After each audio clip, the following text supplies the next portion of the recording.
There are two types of empowerment. There is external empowerment and internal empowerment. Most of these people are focusing on external. Now, any external empowerment you have is just engagement for some time. You'll be broke again. The best form of empowerment is internal empowerment.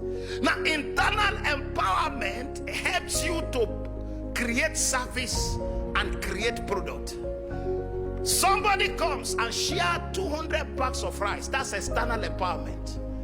And unfortunately, that is what people are focusing on. If you ask a typical black man, why are you poor? He said, nobody helped me. Nobody helped me. Hey, the church, hear this. The church should not focus on external empowerment. It's an insult for a pastor to bring people to the altar and say, I give you 8 million, I give you 10 million, I give you a bag of rice. It's an insult to the personality of the person. I will pay you 60,000 a month. A full grown-up adult whose mates in America owns IT companies. If that man is not empowered within, he will soon be stranded external. The woman was asked, what do you have inside? Not what you have outside. What do you have in the house? For we have this treasure in an active vessel.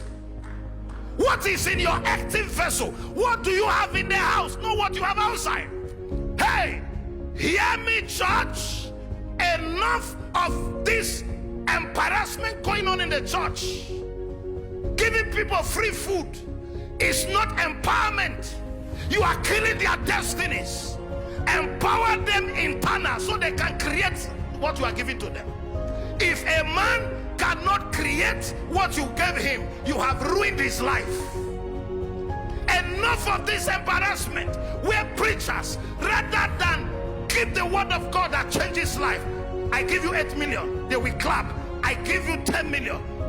Hey, that's an embarrassment. Because if you are not empowered internal, what they just gave you is engagement. Engagement for some time. You will soon be broke like the prodigal son. Enough of this embarrassment going all over the place. Can I ask you a question? If people say we need to help the poor, did I make you poor? Am I responsible? Why are we feeling as if we are responsible for the poverty of the people? Jesus said in Luke chapter 4 verse 18, the Spirit of God is upon me. As Luke 4:18, the Spirit of God is upon me because he has anointed me to preach the gospel to the poor. Why? The poor will you always have with you. Why? Whether you are rich or poor is a choice. Let me give you this analogy. In every poor nation, there are rich people. In every rich nation, there are poor people. No matter how poor a country will be, you will still find rich people in the country. No matter how rich a country will be, you will still find poor people. So whether you are rich or poor, it determines at the level of the wisdom flow through your veins. No man makes another man poor. To break poverty gene is a fight. To break poverty gene is a personal, individual fight you must fight. Stop hinging on others, blaming them of being responsible for where you are.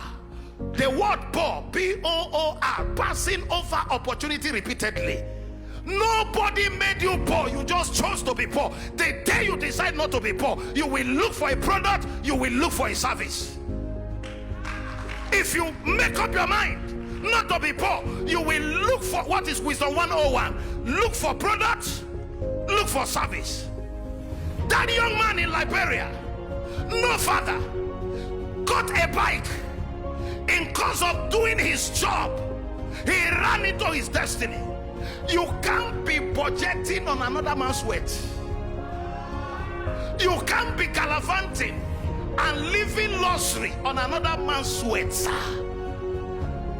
Any pastor that gives you free food, gives you free money, has locked up your future. What he did is not empowerment, it's engagement. Engagement is for a while. Empowerment is for life.